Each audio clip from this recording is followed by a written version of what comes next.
Morning,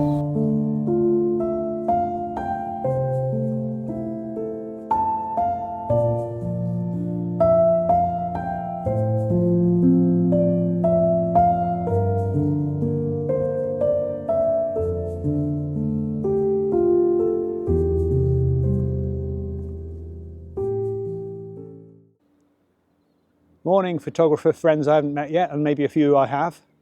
Today we're at Truro, and I'm on the top of a car park, which I've forgotten the name of. I'll put it on the screen, and I'm trying to get a shot of the cathedral, which you can see in the distance there, with the sun on the side of it. So I've checked out the where the sun's going to rise, and it's definitely going to hit the side of the cathedral in a while. So I'm hoping to get a good shot. And the reason why this is such a good place to shoot from is because the foreground, which I'll show you by swinging around, because the foreground is this lovely little street, which the name of I've forgotten, surprise, surprise. So I'll put it on the screen. Right, well, anyway, so it's a really good foreground. And also, you get a little bit of separation between the spires. Not quite enough, in my opinion, but still, it's one of the best views in Truro of the cathedral.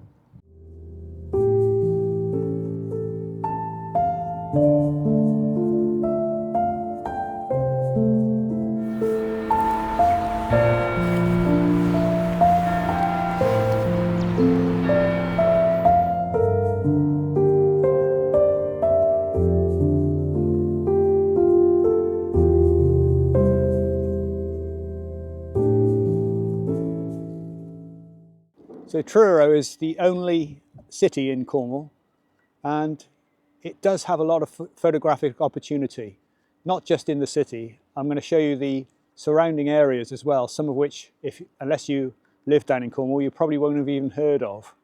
So I'll take you on a journey around Truro and some of the beautiful places around it. So this is a good place to get a shot of the cathedral from, New Bridge Street.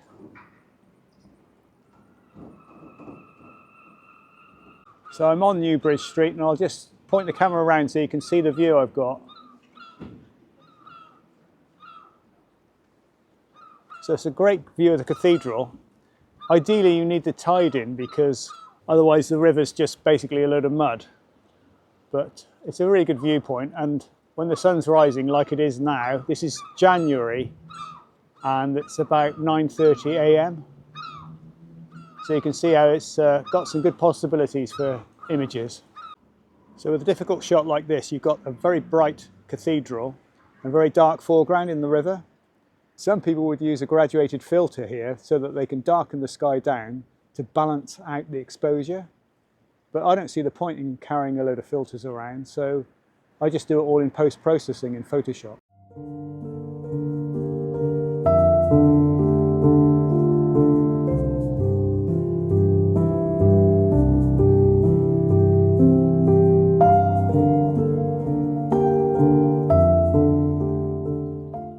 I'm here at Boscawen Park, Truro. Great place to take a shot from, especially when the tide's in. You've got to make sure the tide's in. And ideally, you want the sun coming from the side at a 90-degree angle, which is what it is now. So if you're a beginner, which I'm surprised how many beginners are actually watching my videos, so welcome all of you. I'll try and include all types, from beginners to advanced amateurs to professionals in my videos. Oh, swan's coming.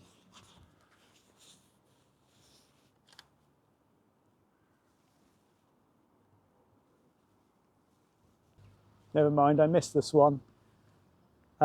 Yeah, so if you're a beginner, you should know that it's always important to have, in landscape photography anyway, it's important to have the sun coming from the side, ideally, during the day like this, because it gives shadow to half of the cathedral and makes them for a much more dramatic looking lighting. So if the sun was coming from here, facing straight onto the cathedral, it would look rubbish, it would look really flat.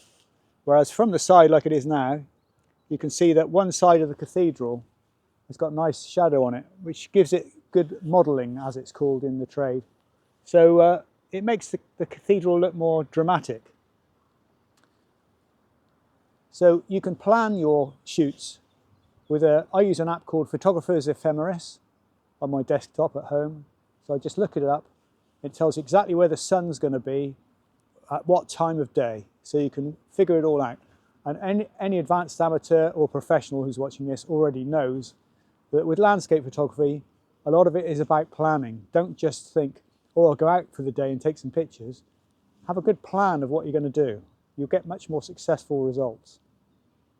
So with this shot I've got lined up, what do I choose? What would you do? You can choose a third sky, 2/3 of the water, or the other way round.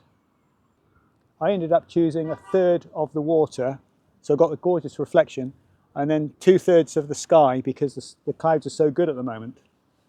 So it just depends on the conditions. You can see that the clouds are reflected in the water as well, so the other way round could be just as good.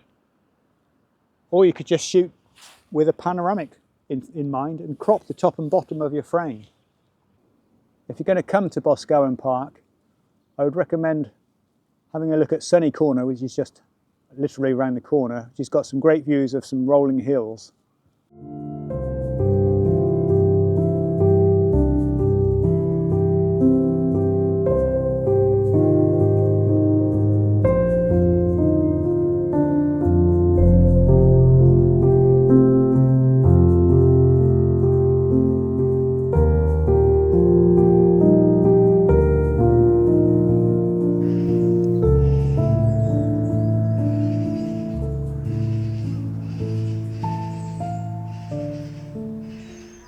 And also, if you're into your bird photography, there's a great pond opposite Boscawen Park, which you can walk around and get some good pictures of Muscovy ducks, mallards, and occasionally other birds as well.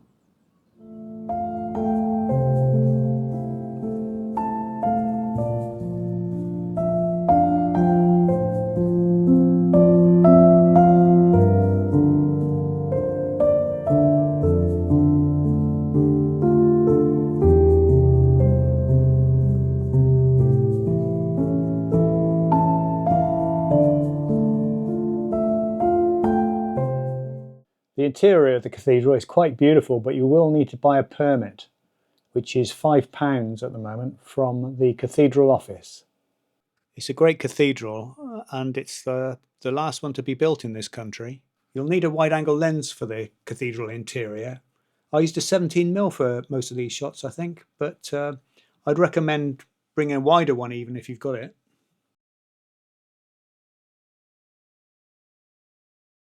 Malpas is a great little village. It's mainly boating and the river.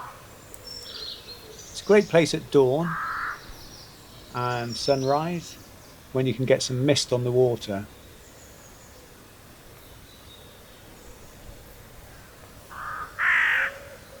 And it has this view from the Heron pub, which is a great place to eat. Love it there.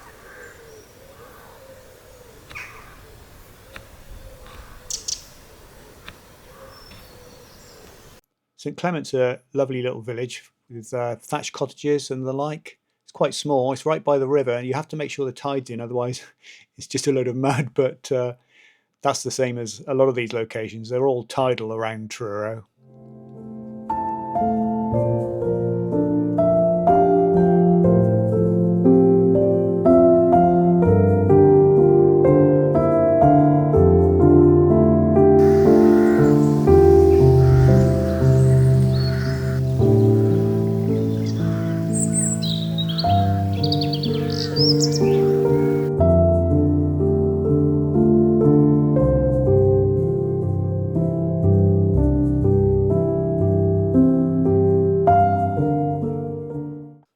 Roundwood Quay is nicely out of the way, so it doesn't tend to get that busy.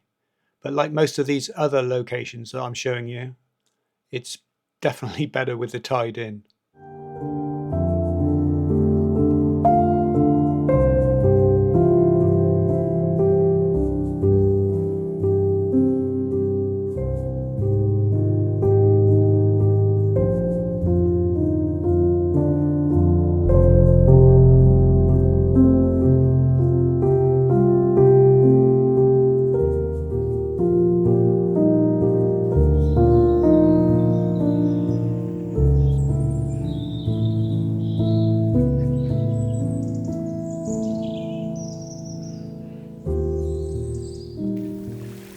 Low Beach is a great place for sunrises. It's mainly boats, so ideally summer is probably better because you get a lot more boats along the actual river that you can photograph. But good location. Mainly water sports here, so I've been kayaking up the river before now, and it's really, really beautiful.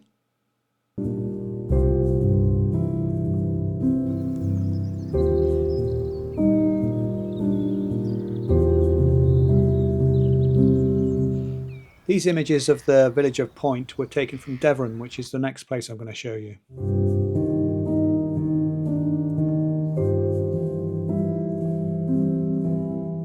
Devon's great. Again, tied in, please. You've got to be there when the tide's in. But it's a beautiful place with lovely surrounding countryside.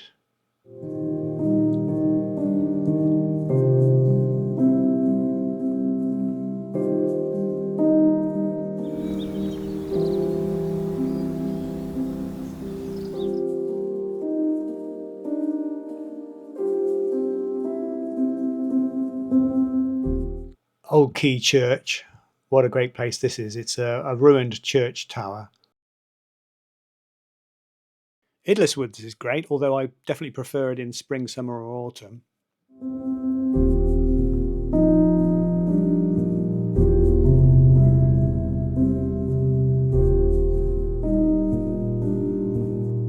Trelissic's a National Trust property overlooking the River Fal. It's fantastic. Love just parking up and walking around here. You don't have to be a National Trust member just to walk around the grounds, although you have to be a trust member to go inside the house and the gardens, which are also well worth looking at.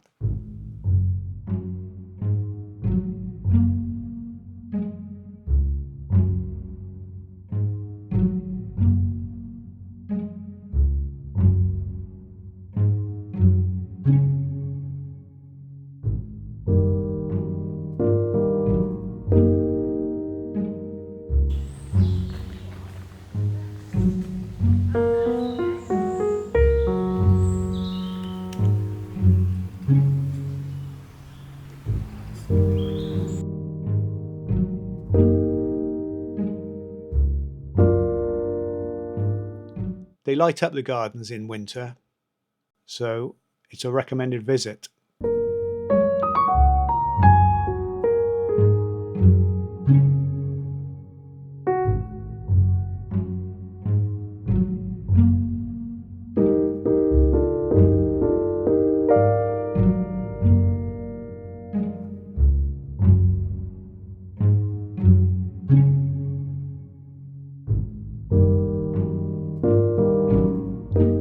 Tresillian's great too. It's right by the river, but it does have a main road also right by the river, which tends to spoil it somewhat.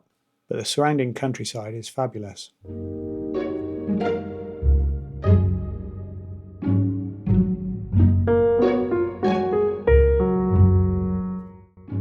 Merthyr Church is a ruined church on the outskirts of Truro, and I feel there's a lot more potential here than I'm showing you, so I'm going to return to this place.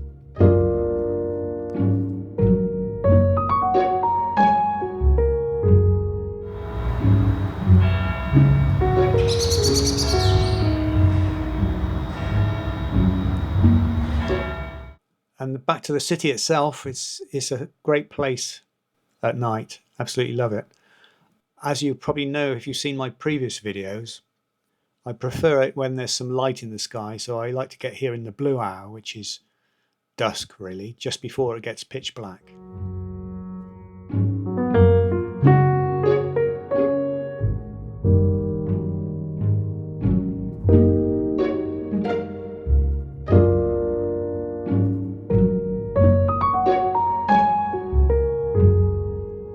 So thanks for watching, and I'd recommend this video next.